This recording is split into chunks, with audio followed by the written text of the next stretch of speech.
परमेश्वर के नाम के हम धन्यवाद देते हुए परमेश्वर के वचन की ओर चले। जैसे कि पिछले दिनों में हम सीख रहा था the perfect will of God, उसके 2 दिन पार्ट 1 पार्ट 2 हमने सीखा। आज हम पार्ट 3 में आ चुका है। तो हम परमेश्वर की कामिल मर्जी, जिसको उर्दू में कामिल मर्जी बोले, हिंदी में सिद्ध इच्छा बोले, जो कुछ हमारे जीवन में होना है परमेश्वर की इच्छा होना। कभी ध्यान से सुनने का, मेरे और आपके जीवन में जो कुछ होना है परमेश्वर की इच्छा होना है। मनुष्य की इच्छा होने के लिए हम प्रभु के साथ जबरदस्ती ना करें, क्योंकि सृष्टिकर्ता की एक लक्ष्य होता है। जैसे गाड़ी चलाने वाले के नियम होता है गाड़ी किस तरीके से जाना। हम सीधे चलाना चाहते हैं लेकिन गाड़ी उल्टा, गाड़ी साइड में घूमेगा तो क्या होगा। जैसे गाड़ी रोकने के लिए आप ब्रेक लगा देंगे, ब्रेक लगाते वक्त गाड़ी तेजी से भागेगा तो क्या होगा, इसका मतलब उसका नतीजा बुरे होगा। ठीक है ना। तो ये समझने के लिए बड़ी आसान है, कोई मुश्किल वाली बातें नहीं। ताकि हर सृष्टि के पीछे सृष्टिकर्ता को एक लक्ष्य होता है। जैसे मैंने गाड़ी के बारे में कहा, गाड़ी को रोकने की जगह पर ब्रेक लगा रहे लेकिन गाड़ी आगे बढ़ रहे। जैसे दाएं घुमा रहे तो बाएं जा रहे, उसका नतीजा क्या होगा, इट विल बी एक्सीडेंट, बड़ी मुश्किल हो जाएंगे, बड़ी दुर्घटना हो जाएंगे। तो द थिंग इज, जैसे उसको बनाया गया, जिस काम के लिए जिस तरीके से घूमना है उसी तरीके से उसको फंक्शन करना है। So understand very carefully, we are the product of the Lord Almighty. खुदावंद खुदा ने मुझे और आपको बनाया है, इसलिए फालतू नहीं बनाया, with a specific purpose. खुदावंद को exactly some purpose होता है, उसी पर्पस पर हमें पहुंचना है। देखिए, एक कॉमन सृष्टि के अलावा हम जो विश्वासी, जो आत्मिक लोग हैं, मसीह लोग हैं, खुदावंद की कलाम में कहता है तुमने मुझे नहीं चुना बल्कि मैंने तुम्हें चुना। इसका मतलब the Lord himself chosen me। कलाम में कहता है बुलाए हुए बहुत हैं, चुने हुए थोड़े हैं। इसके मतलब तमाम, मैं ऐसे बताता हूं, तमाम मानव जाति को बनाकर रखा दुनिया में, उसी में से कुछ को उसने बुलाए, उसी में से थोड़े को उसने चुन लिए। तो उसको देखिए ये कौन सी प्लानिंग है। तमाम मानव जाति को बनाकर रखा, और हम कलाम में सीखते बुलाए हुए बहुत है, यानी बहुतों को बुलाए और थोड़े को चुन लिया। 3 ग्रुप को हम देख सकते हैं, 3 ग्रुप को। इसी में हम कहां पर हैं, हम आज हमें सीखना है, हम चुने हुए हैं। क्यों चुने? For a specific purpose. The Lord want to manifest His glory upon me and you. खुदावंद खुदा अपनी जलाल हमारे जीवन में जाहिर करना चाहता है। खुदावंद खुदा जो काम करना चाहता है उस दुनिया में, वो मेरे और आपके द्वारा करना चाहता है। खुदावंद यीशु मसीह के द्वारा जिन्होंने अपने महिमा प्रकट किया, वो खुदावंद यीशु मसीह ने उस अधिकार हम पर दिया है। अब उस खुदावंद यीशु मसीह के द्वारा जो कार्य प्रकट होना है, उसकी मर्जी पर हमें कार्य करना है, उसकी इच्छाओं पर हमें चलना है। इसलिए खुदा ने हमें दुनिया में चुनकर अलग रखा है। जैसे हमें पता है फौज में सिपाहियां होते हैं, मिलिट्री। जब गांव में, शहरों में, अपने घरों में रहते अपनी मर्जी कर सकता है, अपनी मर्जी पर सो सकता है, मर्जी पर उड़ सकता है, मर्जी की चीज खा सकता है, मर्जी जहां वहां जा सकते हैं, कुछ भी कर सके। लेकिन फौज में आने के बाद में मर्जी नहीं कर पाएगा। फौज की कमांडर जो कहेगा वो ही उनको करना। यदि जरा सा भी इधर उधर उसके खिलाफ करेगा तो उसके ऊपर बड़ी दंड दिया जाता है, कोर्ट मार्शल किया जाता है। तो ध्यान से सुनिए, हम हमेशा परमेश्वर की सिद्ध इच्छा, हमारी प्रार्थना में यही बोलना, खुदा बाप तेरी सिद्ध इच्छा मुझ पर पूरी हो जाए। परमेश्वर मेरी इच्छा नहीं, तेरी इच्छा मेरे जीवन में पूरी हो जाए।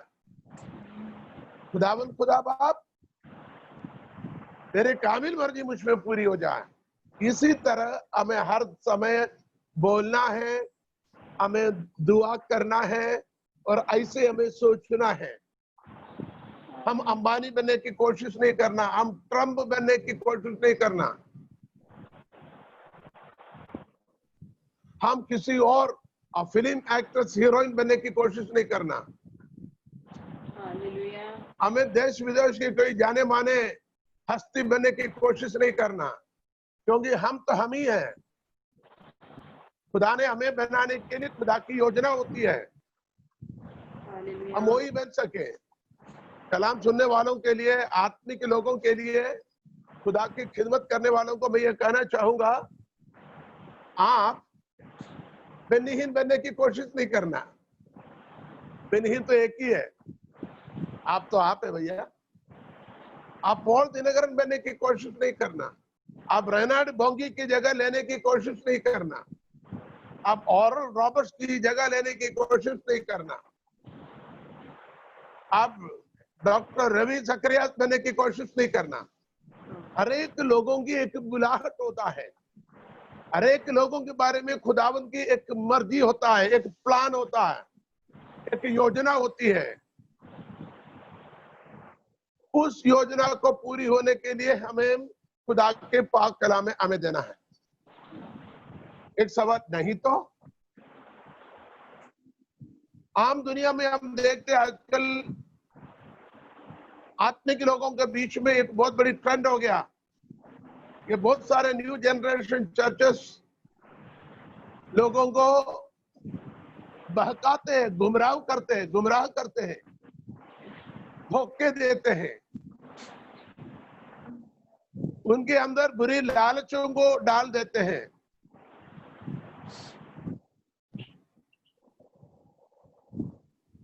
जादू टोना जैसे, आप इधर आ जाओ आपको यह मिलेगा, आप इधर आ जाओ आपको यह मिलेगा, आपको इधर आ जाओ यह मिलेगा, इस प्रकार की लालच देकर लोगों को आकर्षित करता है।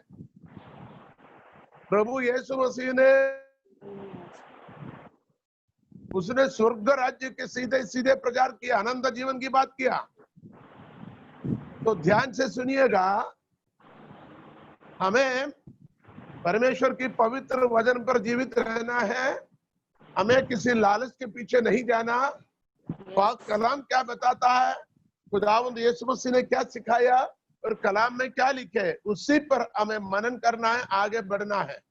और हमें ये बोलना, खुदा ने मुझे बनाया, खुदा ने मुझे बुलाया, खुदा ने मुझे चुन लिया, अब उसकी मर्जी मेरे जीवन में पूरी हो जाए, मैं उसकी उपयोगी पात्र बनूं।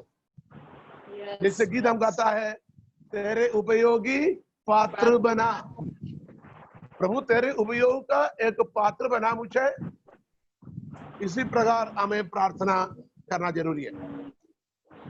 पिछले 2 दिन हम कई उदाहरण को सीखे हैं, जैसे आदम के बारे में सीखा, कायन आबेल के बारे में सीखा, अब्राहम मिस्र की ओर उतर जाने के बारे में सीखा, अब्राहम जो परमेश्वर ने वादा साराई के साथ किया उस पर विश्वास ना करने की नतीजा सीखा, और इसके बाद हमने ये सीखा था लूत को परमेश्वर ने जो बोला था उससे हटकर वो जहां की ओर गया, उसके नतीजे हमने सीखा। आज एक और बात आपके सामने लेके आना चाहता हूं ताकि आपको इस वचन को और समझ करे या पुष्टि करे।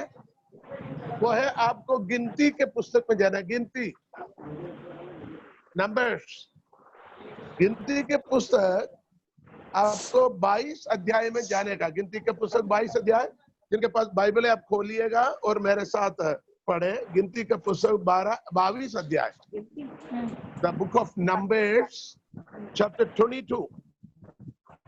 वहां पर हम 2 व्यक्तियों के नाम खासकर सीखते हैं, एक बादशाह बालाक और एक नबी बालाम। बालाक और बालाम बलाम। देखिए यहाँ आप सीख सकते हैं, यदि किसी के पास खुल गया तो पढ़िए गिनती 22 अध्याय। तब इस्राएलियों ने कूच करके यरीहो के पास यरदन नदी के इस पार मोवाब के अराबा में डेरे खड़े किए। सिपोर के पुत्र बालाक ने देखा कि इस्राएल ने एमोरियों से क्या क्या किया है, इसलिए मोवाब यह जानकर के इस्राएली बहुत है उन लोगों से अत्यंत डर गया, यहाँ तक कि मोवाब इस्राएलियों के कारण अत्यंत व्याकुल हुआ। तब मोवाबियों ने मिद्यानी पुरनियों से कहा, अब वह दल हमारे चारों ओर के सब लोगों को ऐसा चटकर जाएगा जिस तरह बैल खेत की हरी घास को चट कर जाता है। उस समय सिप्पोर का पुत्र बालाक मोआब का राजा था और इसने पतोर नगर को, जो महानद के तट पर बोर के पुत्र बिलाम के जाति भाइयों की भूमि थी, वहां बिलाम के पास दूत भेजते कि वे यह कहकर उसे बुला ले। सुनकर एक दल मिस्र से निकल आया और भूमि उनसे ढक गई और अब वे मेरे सामने ही आकर बस गए, इसलिए आ और उन लोगों को मेरे निमित्त शाप दे, क्योंकि वे मुझसे अधिक बलवंत है।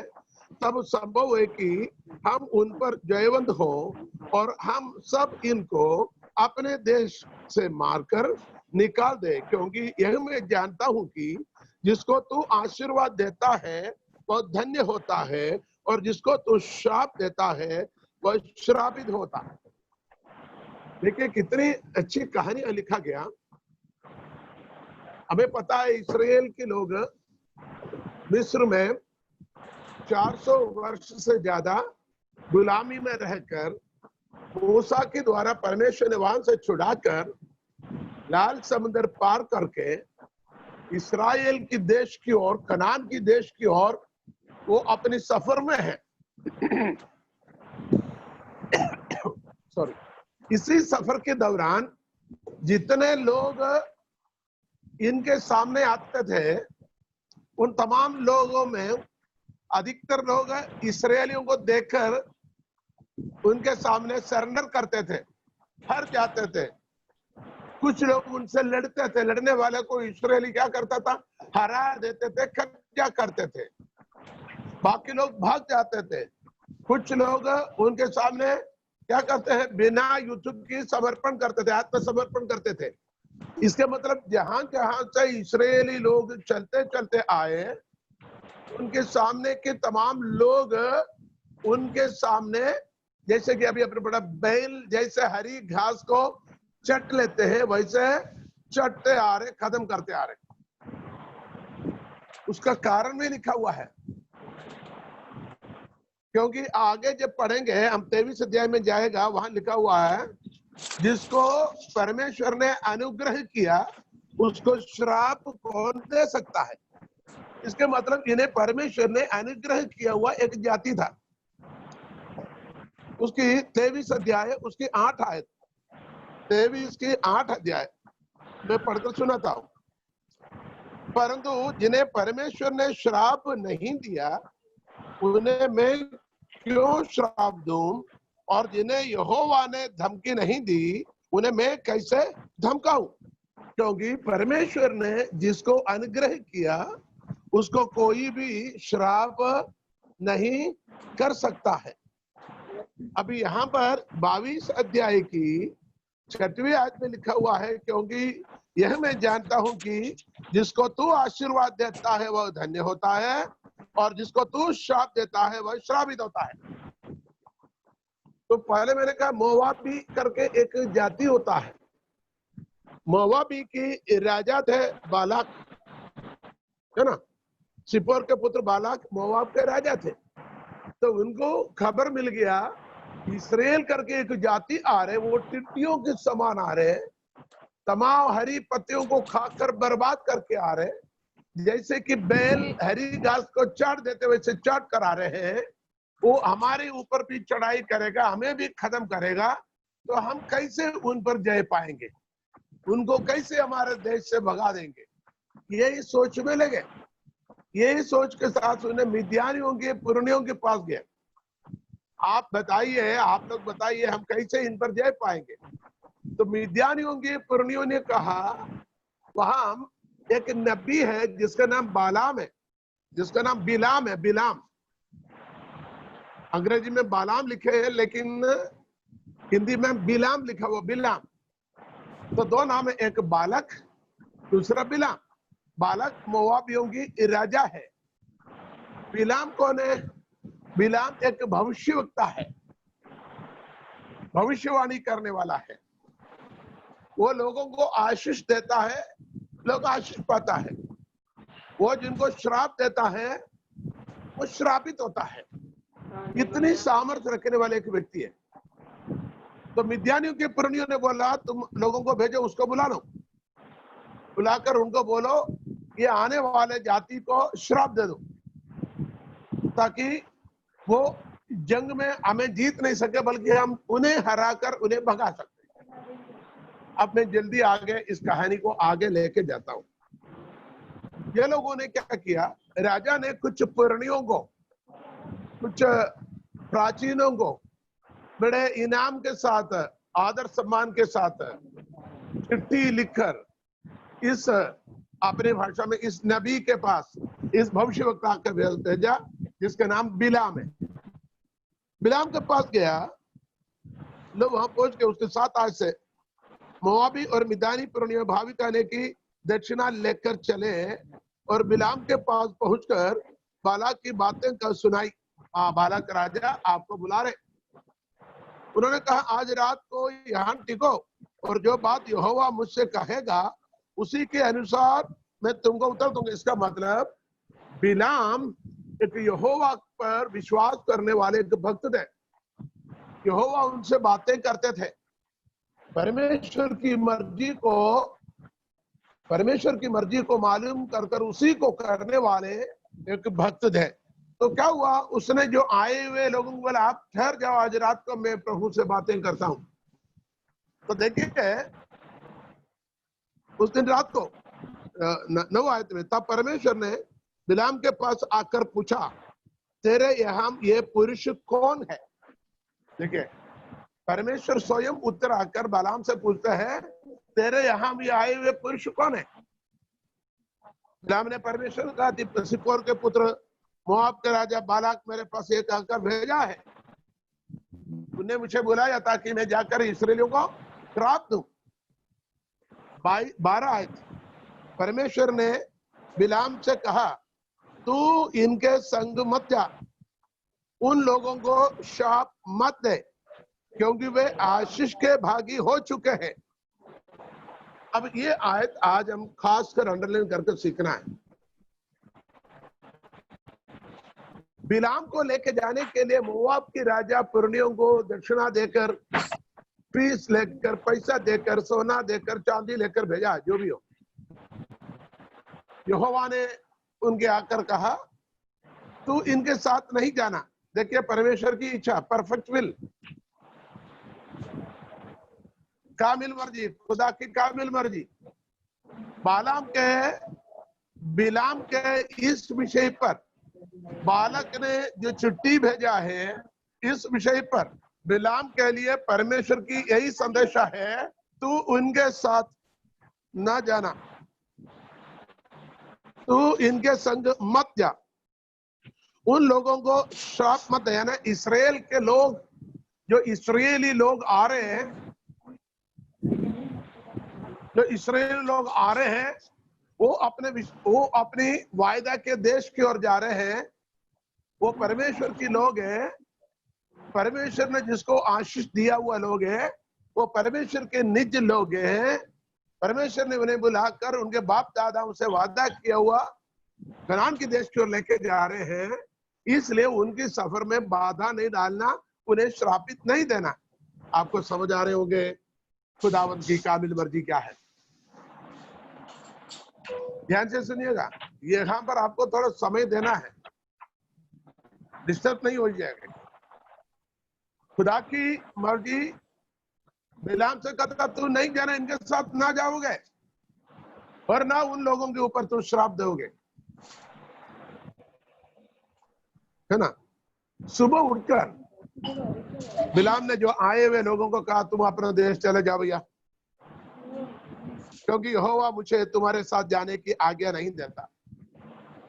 देखिए प्रभु की इच्छा नहीं तुम्हारे साथ चलने के लिए, इसलिए मैं नहीं आऊंगा, आप लोग चले जाओ। वो लोग चले गए भैया, बिलाम के साथ जाकर वो लोगों ने मना कर दिया, जाकर बोल दिया। बालक ने क्या किया, 15 आयत से फिर पढ़ेंगे। उसी बालक राजा ने फिर और हाकिम भेजे और पहलों से प्रतिष्ठित और गिनती में भी अधिक थे और ज्यादा जाने माने लोगों को भेजे। उनके पास और भी बहुत सारे सोना चांदी इनाम को भेजा है। और 16 आयत में सिप्पोर का पुत्र बालक यूं कहता है, मेरे पास आने से किसी कारण मना मत कर, क्योंकि मैं नीचे तेरी बड़ी प्रतिष्ठा करूंगा और जो कुछ तू मुझसे कहे वही मैं करूंगा, इसलिए आ और उन लोगों को मेरे निमित्त श्राप दे। देखो राजा फिर कहता है और अच्छे लोगों को भेजा, कहता तुम आ, तुम मना मत कर, दोबारा बुलावा भेजा। इधर भी क्या हुआ, 18वीं आयत में वो कहता है, चाहे बालक अपने घर को सोने चांदी से भरकर मुझे दे दे, तो भी मैं अपने परमेश्वर यहोवा की आज्ञा को पलट नहीं सकता कि मैं उसे घटाकर या बढ़ाकर मानूं। इसलिए अब तुम लोग आज रात को यहीं टिको रहो, ताकि मैं जान लूं कि यहोवा मुझसे और क्या कहता है। देखिए अब इधर दूसरी बार भी ये लोग आए, तो बालक की स्टेटमेंट देखो, बिलाम की स्टेटमेंट देखो। बिलाम क्या बोलते हैं, बालक राजा बादशाह बालक अपने घर भर के सोना चांदी से भर दे, तो भी मैं तुम्हारे पीछे नहीं आऊंगा। आज क्या करते हैं मसीह लोग, क्या करते हैं मालूम है? आज मसीह लोग मुझे देखिए, थोड़ा सा पैसे के लिए, थोड़ा सा कुर्सी के लिए, दुनिया की थोड़ा सा फायदा के लिए परमेश्वर की बात को लात मारकर टुकरा कर, ये शैतान की बहकाव में, इबलीस की चाल में फंसकर निकल जाते हैं और कहते हैं ये खुदा की मर्जी है। अब मेरी बात मान रहे हैं, सुन रहे हो आप? आजकल की आत्मिक जगत में अधिकतर लोग बिलाम के पास आए हुए तोहफे को देखकर छोटी मोटी फायदे के लिए, थोड़ी देर की मजे के लिए, थोड़ी सी पैसे के लिए, थोड़ी सी पद के लिए, कुर्सी के लिए, थोड़ी सी खाने के लिए, थोड़ी सी नाम के लिए परमेश्वर की आज्ञा को लात मारकर, उल्लंघन कर कर दुनिया के पीछे जाते हैं और कहते हैं यही खुदा की मर्जी है। लेकिन बिलाम ने बोला आज रुक जाओ, मैं फिर प्रभु से बात करता हूं, प्रभु मुझसे क्या कहते हैं। 19 आयत में, 20 आयत में परमेश्वर ने रात को बिलाम के पास आकर कहा, ध्यान से सुनने का, दोबारा दूसरी बार परमेश्वर बिलाम के पास आकर कहा, यदि वे पुरुष तुझे बुलाने आए हैं तो तू उठकर उनके संग जा, पर जो बात मैं तुझसे कहूं उसी के अनुसार करना। यहां पर एक संदेशा है। अब इधर खुदा ने इसको परमिशन क्यों दिया, क्यों परमिट किया? ये खुदा कहता मैं हाँ में हाँ और ना में ना, वो बदलता नहीं, लेकिन यहां बदलवाया क्यों?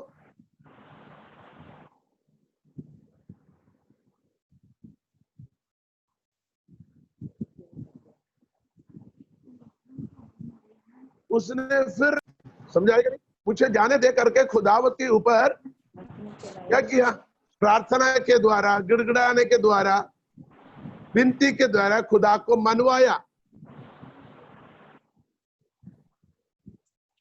खुदा को मनवाया, प्रभु मुझे जाकर देखने दो, मैं थोड़ा जाकर देख लूं, मैं कुछ नहीं कहूंगा, आप जो बोलेंगे वही करेंगे, लेकिन मैं थोड़ा जाकर देख लूं, मैं कुछ बोलूंगा तो नहीं, मैं दूर खड़े होकर देख लूं। आखिर में खुदा ने बोला ठीक है चले जा, लेकिन जो बात मैं तुझसे कहूं उसी के अनुसार कर। ये चले गए। अब यहां पर एक घटना होता है, जब ये चले जाता है, ये नबी अर्थात ये भविष्यवक्ता के पास एक सवारी है। उस जमाने के समय पर कार नहीं थे, Benz car, Mercedes Benz car वगैरह नहीं थे, गधी थे, गधी के ऊपर बैठ के जाता था। गधी के ऊपर बैठकर वो जा रहा था। जाते जाते मैं संक्षिप्त में कहता, 3 बार, ध्यान से सुनिए, 3 बार स्वर्गदूत ने नंगे तलवार लेकर रास्ता में इन्हें रोकने को चाहा। नबी अर्थात ये भविष्यवक्ता बिलाम गधे के ऊपर बैठकर कहां जा रहे? मोआबी राजा के महल में जा रहे, बाराक के पास जा रहे। खुदा ने मना किया था पहले से, वहीं उसके टॉपिक खत्म करना चाहिए, लेकिन दोबारा उसके अंदर थोड़ा लालच आया होगा, वो चले गया। आया हुआ नहीं, आया है, क्योंकि इसकी सबूत में वजन से बाद में आपको देता हूं। उसके अंदर लालच आया। देखो यहूदा इस्करियोता जो खुदावंद यीशु मसीह को पकड़वाए, उसके अंदर भी लालच हुआ। लालच आने वाले के अंदर शैतान प्रवेश करता है। वचन में कहता है शैतान उसके अंदर प्रवेश किया। आज एक संदेशा और मैं बताता हूं, यदि किसी के अंदर किसी दुनियावी चीजों की लालच होता है, सतर्क सावधान रहो, शैतान जरूर तेरे अंदर प्रवेश करेगा। परमेश्वर की वजन से हटकर दुनियावी चीजों के लिए लालच हमारे मन में आएगा, जरूर शैतान तुम्हारे अंदर प्रवेश करेगा। इसलिए दुनियावी चीजों के पीछे हमें कभी नहीं जाना और परमेश्वर की वचन पर बने रहना। भले हमारे लिए अच्छा न लगे, भले हमारी बड़ी ऑफर नष्ट हो जाए, लेकिन खुदा के साथ हमें बने रहना, खुदा के साथ हमें चिपके रहना चाहिए। तो 3 बार स्वर्गदूत इनकी रास्तों को रोका, 3 बार रोका। तीनों बार गधे ने क्या किया? स्वर्गदूत को देखा। गधी ने स्वर्गदूत को देखा, लेकिन इस भविष्यवक्ता ने, इस नबी ने स्वर्गदूत को नहीं देखा। मैं मेक शॉर्ट में कह रहा हूं। इसके सफर को रोकने के लिए खुदा ने स्वर्गदूत को भेजा। स्वर्गदूत सामने तलवार लेकर रास्ते को रोक दिया, तो गधे एक तरफ हो गया, तो तंग रास्ता थे, तो नबी का पांव दीवार पर टका गया। तो उसने उस गधे को मारा। दोबारा आगे गए, फिर स्वर्गदूत खड़ा है, वो दूसरे तरफ की ओर ऐसे झुका, उधर भी उसका पांव दीवार पर टिक गए, उधर फिर उसको मारा। तीसरे बार स्वर्गदूत उसको मारने को आया, तो गधे एकदम क्या हुआ मालूम है? नीचे जमीन पर लेट गया, ताकि वो अपने स्वामी को बचा सके और उस स्वर्गदूत की या तलवार से बच पाए। तो नीचे गिरने से इस बिलाम को गुस्सा आया। बिलाम ने जोर से इस गधे के ऊपर मारा, जोर से मारा तो मालूम है गधे ने क्या किया मालूम है? अरे बाप रे देखो 32 आयत, यहोवा के दूत ने उससे कहा, तूने अपनी गधी को 3 बार क्यों मारा? सुन, तेरा विरोध करने को मैं ही आया हूं, इसलिए कि तू मेरे सामने उल्टी चाल चलता है। ध्यान से सुनो, हम क्या बोलेंगे? यहोवा ने बोला जाओ करके, स्वर्गदूत कहता तो उल्टी चाल। हमारी मर्जी का, हमारे दिल की इच्छा की, हमारे मनोरथों को पूरे करने के लिए जो चलता है वो खुदा के सामने उल्टी चाल है। इसके मतलब हमें खुदा के साथ चलना है, खुदा की कलाम में चलना है, खुदा के साथ वफादार होना है, खुदा जो बोलेगा उसी राहों में जाना है, खुदा जिसके लिए मना करेगा वहां की ओर नहीं जाना है। हालेलुया। अभी यही तो प्रॉब्लम है आत्मिक जगत का, मसीही लोगों के बीच में, जिनको अभिषक्त, अपने आप को अभिषक्त कहते हैं, उन लोगों के साथ, जिनको अपने आप को नबी कहते हैं, अपने आप को रसूल कहते हैं, अपने आप को चेले कहते हैं, अपने आप को रेवरेंड कहते हैं, अपने आप को बिशप कहते हैं, अपने आप को अपोस्टल कहते हैं, अपने आप को भविष्यवक्ता या प्रोफेट कहते हैं। इन लोगों के साथ यही दुर्घटना हो रहे हैं, क्योंकि अपने हृदय के अंदर कुछ रखकर परमेश्वर की वचन से हटकर या परमेश्वर को मना कर, फुसला कर, जिद कर कहीं न कहीं निकलता है, ताकि अपनी जेब भरे, अपनी झोला भरे, अपनी तिजोरी भरे, अपनी दुनिया को बढ़ाएं, अपने साम्राज्य बढ़ाएं, अपनी सीमाओं को बढ़ा करें और अपने आप को बड़ा बनाएं। लेकिन स्वर्गदूत ने क्या कहा? तो उल्टी चाल चलता है, और यह गदही मुझे देखकर मेरे सामने 3 बार हट गई। यदि वह मेरे सामने से हट न जाती तो मैं निस्संदेह मैं अब तक तुझे तो मार ही डालता, परंतु उसको जीवित छोड़ देता। देखिए 22 का 33 स्वर्गदूत क्या कहता है? 3 बार गधे ने इधर उधर इसलिए हुआ ताकि तू इसलिए बच गया, नहीं तो मैं तेरे को मार देता और गधे को जिंदा छोड़ देता। इसका मतलब भविष्यवक्ताओं के, प्रोफेट्स के, अपोस्टल्स के, नबियों की आंखों में चर्बी आ गए। राजा के साथ बैठने का, राजा की दौलत का, राजा आदर सम्मान करेंगे करके पहले कहा मैं तुझे ऐसा आदर करूंगा। वो जब आंखों में आता है, दुनिया की दौलत, दुनिया की यश, दुनिया की पद, दुनिया की शोहरत, दुनिया की दौलत जब आंखों में आता है, आगे सुनिएगा, खुदा उनकी हुजूरी को देख नहीं सकेगा, क्योंकि उनकी आंखें बंद होगी। भले कितना बड़ा खादम क्यों ना हो, कितना बड़े डॉक्टरेट क्यों ना हो, कितना बड़े आलम क्यों ना हो, कितने बड़े रेवरेंड क्यों ना हो, आप कितने बड़े मिनिस्ट्री क्यों ना करते हो, तुम्हारी नजर में, तुम्हारी आंखों में चर्बी आ गई, सोना चांदी, कुर्सी, पद, स्थान, मान, कुर्सी का जब तुम्हारे दिमाग में आते ना, खुदावंद की जलाल को देख नहीं पाएगा, खुदावंद की हुजूरी को समझ नहीं पाएगा, खुदावंद की कलाम को सुन नहीं पाएगा। उनके नजरों में फिर बस राजा के साथ बैठने का, उसके साथ खाना खाने का, राजा के पुरनियों के साथ मीटिंग में बैठने का, दस्तरखान में बैठने का, उसकी दौलत को, उसकी इज्जत को, उसके पद को, उसके कुर्सी, वही मन में घूमते फिरते रहता है। लेकिन स्वर्गदूत कहता है तुझे कई बार काटने को था। एक संदेश प्रभु की आत्मा मुझे दे रहा है, ध्यान से सुनिए। आपको कई बार खुदा के तलवार से मारने वाले थे, खत्म करने वाले थे। किसी ने किसी लोग आपके लिए प्रार्थना करते हैं, किसी न किसी लोग आपके लिए आंसू बहाने से, आपके लिए बिचवाई की प्रार्थना करने से, आपके बीच में खड़े होकर इंद्रसृष्टि प्रार्थना करने से आप बच गए हैं, आप यहां तक पहुंचे हैं। आपकी अक्ल से यहां तक नहीं आया, आपकी उल्टी चाल, आपके दिमाग चलने से यहां तक नहीं आया, बल्कि आपके लिए किसी ने किसी माफी मांगते हुए, क्षमा मांगते हुए, बिचवाई की प्रार्थना कर कर प्रभु से विनती करता है। इस वजह से हम जीवित है, क्या आप जीवित है? ध्यान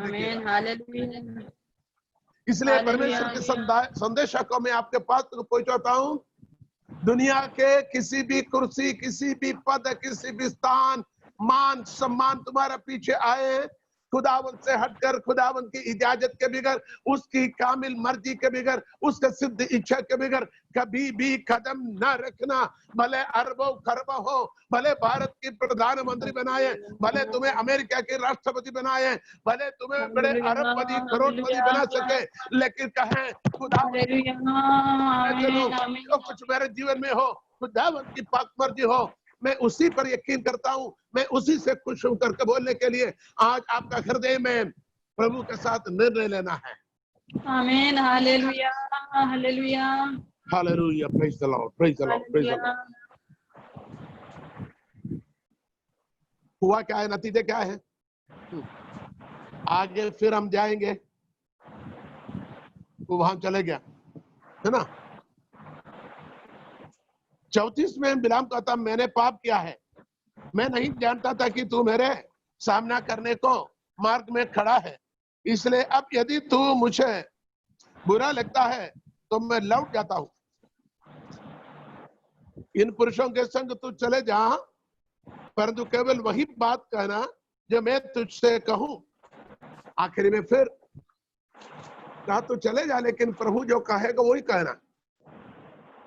आपको मालूम है वहां पहुंच गए, वहां बहुत सारे इसकी खातिरदारी हुई, बहुत बड़ी खिदमत हुई। और आपको मालूम है 23 की अध्याय जब पढ़ेंगे, उन्हें 7 कुर्बानगाह को बनाया,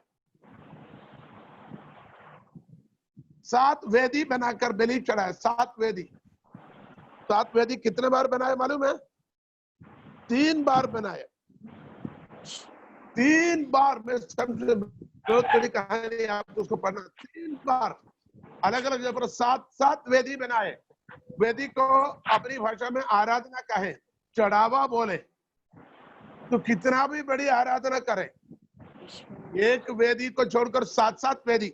आयतें नोट करिए, 23 बाप पहली आयत, 14 आयत और 29 आयत। 23 की पहली, 14 और 29। 23 का पहला, 23 की 14, 23 का 29। ये तीनों आयतों में हम देखते हैं 7 बार,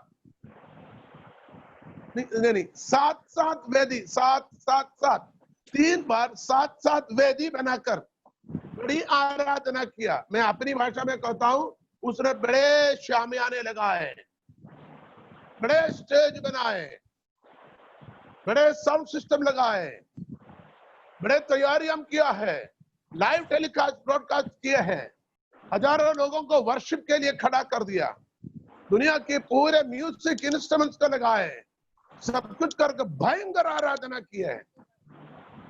1 बार किया, 2 बार किया और तीसरे बार किया। हर बार में उसके मुंह में क्या आता था मालूम है? उसके मुंह में श्राप नहीं आता था, अनुग्रह ही आता था। श्राप नहीं आता था, अनुग्रह ही आता था। पहली आराधना किया, श्राप करने के लिए मुंह खोला तो मुंह में से अनुग्रह आ गया। ओ बालक बोले, ये क्या बात है? तू अनुग्रह की जगह पर मुंह खोल कर, तूने श्राप की जगह पर तूने मुंह खोल कर अनुग्रह किया। फिर दोबारा 7 वेदी बनाकर फिर आराधना करके फिर क्या किया?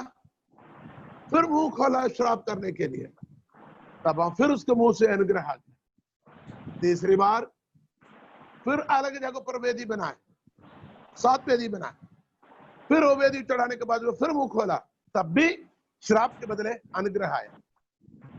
अब 23 अध्याय आपकी इतनी बढ़िया मजे सर आपको पढ़ना है, वहां मैंने पहले आपको बताया।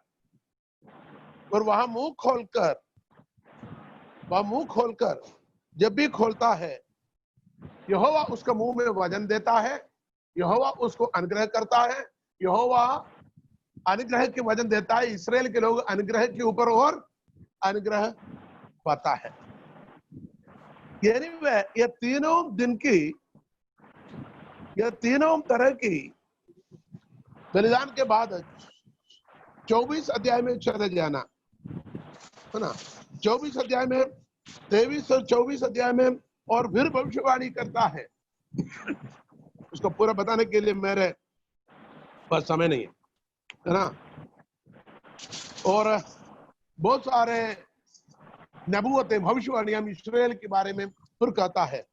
उसी भविष्यवाणी के दौरान यीशु मसीह के जन्म के बारे में भी भविष्यवाणी करते हैं। यीशु मसीह की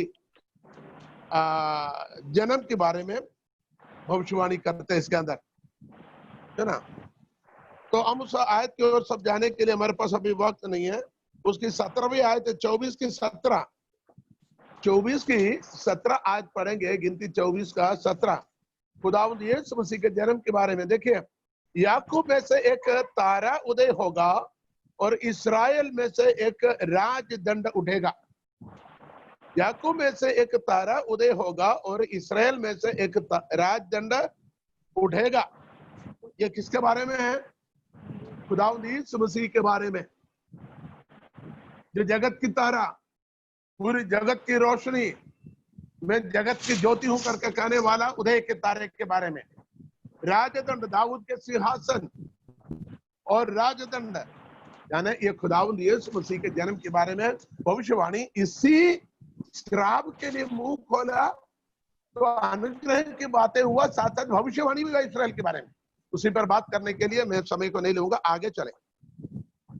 अभी 10वीं आयत में कहता है, 24 की 10वीं आयत में, राजा गुस्सा हो गया, राजा गुस्सा हो गया, है ना। तब बालाक का कोप बिलाम पर भड़क उठा और उसने हाथ पर हाथ फटक कर बिलाम से कहा, मैंने तुझसे अपने शत्रुओं को श्राप देने के लिए बुलवाया, परंतु तूने 3 बार उन्हें आशीर्वाद दिया है, इसलिए अब तू अपने स्थान पर भाग जा। मैंने तो सोचा था कि तेरी बड़ी प्रतिष्ठा करूंगा, परंतु अब यहोवा ने तुझे प्रतिष्ठा पाने से रोक रखा है। बिलाम ने बालक से कहा, जो दूत तूने मेरे पास भेजा थे, क्या मैंने उसे भी ना कहा था कि चाहे बालाक अपने घर को सोने चांदी से भरकर मुझे दे, तो भी मैं यहोवा की आज्ञा तोड़कर अपने मन से ना तो भला कर सकता हूं और न बुरा, जो कुछ यहोवा कहेगा वही कहूंगा। देखिए, इधर भी बिलाम की गवाही बहुत अच्छा गवाही है। तो बालाक के सामने उसका सीने पर उंगली थाम कर बोलता है, मैंने कहा था ना, 2 बार तेरे दूध लोग आए थे मेरे पास, मैंने बोला था यहोवा जब बोलूंगा मैं वही करूंगा। उसने आके वही कर लिया। लेकिन उस दिन रात बिलाम वहां रुक गया। दूसरे दिन बिलाम वहां से चला गया। चले जाते वक्त बिलाम ने एक टेक्निक बालाक को बताकर गया। श्राप नहीं किया, एक टेक्निक कान में बताकर गया। ये पूरी पाक कलाम को, यानी पुराने अहदनामे को जांच लो, आपको नहीं मिलेगा ये कहां लिखा हुआ है। 3 आयत में नया नियम से, नए अहदनामे से आपके सामने लाऊंगा, जो कलाम सीखने सुनने वाले लोग उस आयत को नोट करने का। तीनों आयत को, वो है वो तीनों आयतें। पहला आप निकालिएगा, मुकाशवा यानी प्रकाशित वाक्य 2 अध्याय उसकी 14वीं आयत। प्रकाशित वाक्य 2 अध्याय उसकी 14वीं आयत आपको नोट करना है। 2 का 14 मैं पढ़कर सुनाऊं आपको।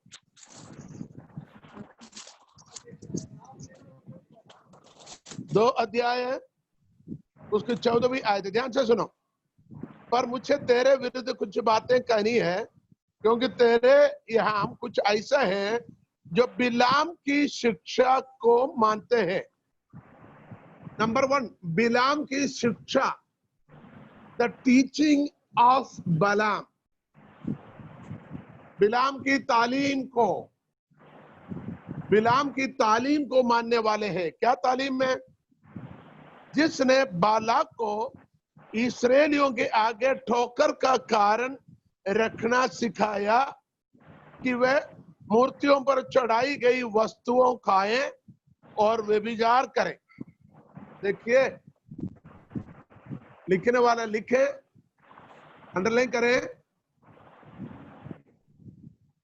बिलाम की शिक्षा, बिलाम ने क्या टीचिंग, बिलाम की टीचिंग क्या है? बालाक को इस्राएलियों के आगे ठोकर का कारण रखना सिखाया।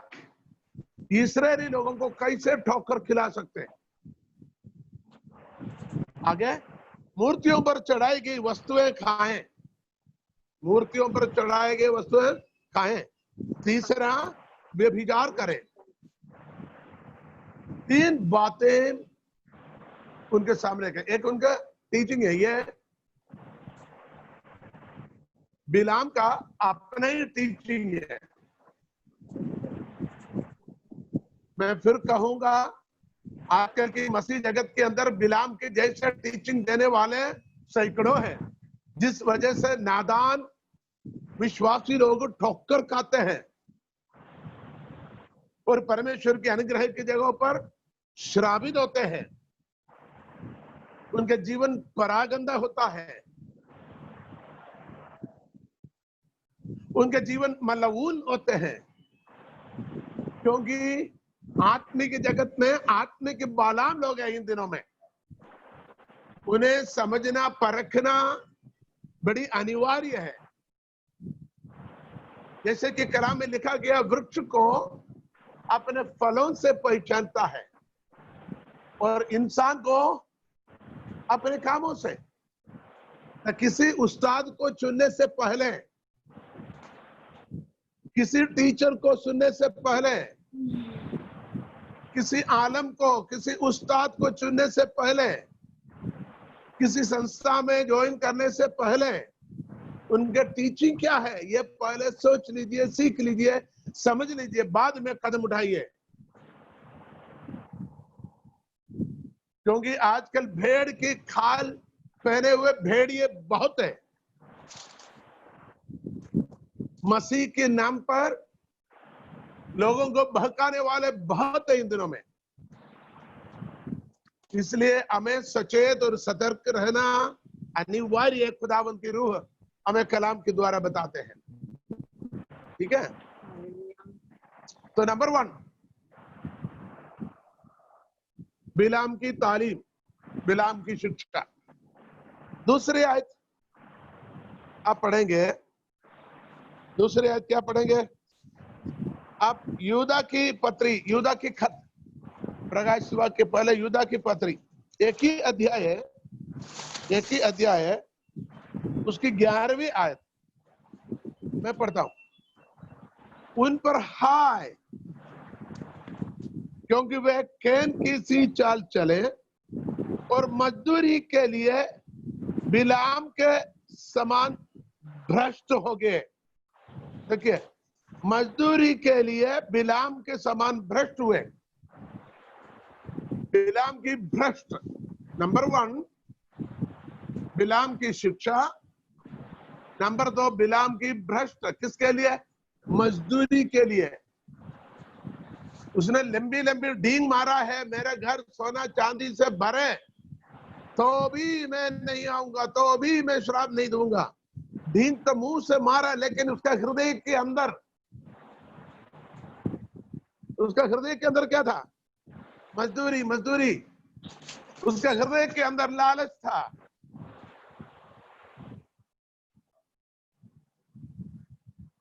आज जितने भी प्रभु के नाम पर सेवा करने वाले लोग, जो मजदूरी के लिए, लालच के लिए, पैसे के लिए, स्थान सम्मान के लिए जो करते हैं, समझ लीजिए वे श्रापित है। उनको होने वाला नतीजा बड़ी बुरी है। इसलिए उनको मन फिरने का, उनको तौबा करने का मौका खुदावंद देता है। या दूसरी बात क्या है? बिलाम के समान भ्रष्ट हो गए। बिलाम के भ्रष्ट किसके लिए? मजदूरी के लिए। तो पहला बिलाम का शिक्षा, दूसरा बिलाम का भ्रष्ट। एक और आयत है, दूसरा पत्रस 2 अध्याय, पत्रस की दूसरा पत्रस की खत, दूसरा अध्याय, उसकी 15वीं आयत। 2 Peter chapter 2 verse 15। दूसरा पत्रस 2 अध्याय 15वीं आयत। वे सीधे मार्ग को छोड़कर भटके और बेओर के पुत्र बिलाम के मार्ग पर हो लिए, जिसने अधर्म की मजदूरी को प्रिय जाना, पर उसके अपराध के विषय में उलाहना दिया। देखो यह लिखा हुआ बिलाम के मार्ग, बिलाम के मार्ग, अधर्म की मजदूरी को प्रिय जाना। तो 3 शब्द हम आपने नोट किया होगा। पहले में बिलाम का तालीम, बिलाम की शिक्षा। दूसरे में क्या पढ़ा? बिलाम के भ्रष्ट, जो मजदूरी के लिए भ्रष्ट। तीसरा बिलाम के मार्ग।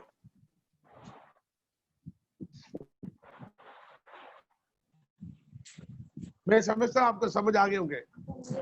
हमारा टॉपिक परमेश्वर की सिद्ध इच्छा, कामिल मर्जी। लेकिन कामिल मर्जी के खिलाफ बिलाम ने क्या किया? उसने बालक राजा के कान में एक टीचिंग दे के, भविष्यवाणी खत्म हो गया, मीटिंग खत्म हो गया, रात को एक व्यक्तिगत मीटिंग में बैठा, कान में एक कानाफूसी किया। देखिए, आपको इस्राएल को हराना है ना, इस्राएल को श्रापित करना है ना, हाँ मुझे ये करना। उसके लिए एक टेक्निक मैं बताता हूँ, उसके लिए एक टेक्निक बताता हूँ। कौन सी टेक्निक था मालूम है? गिनती में वापस आए, उसको पढ़कर हम फिर इस टॉपिक को समाप्त करेंगे।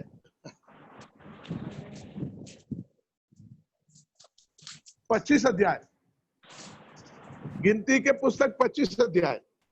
इस्राएली शित्तीम में रहते थे और वे लोग मोवाबी लड़कियों के संग कुकर्म करने लगे। और जब उन स्त्रियों ने उन लोगों को अपने देवताओं के यज्ञों में नेवता दिया, तब वे लोग खाकर उनके देवताओं को दंडवत करने लगे।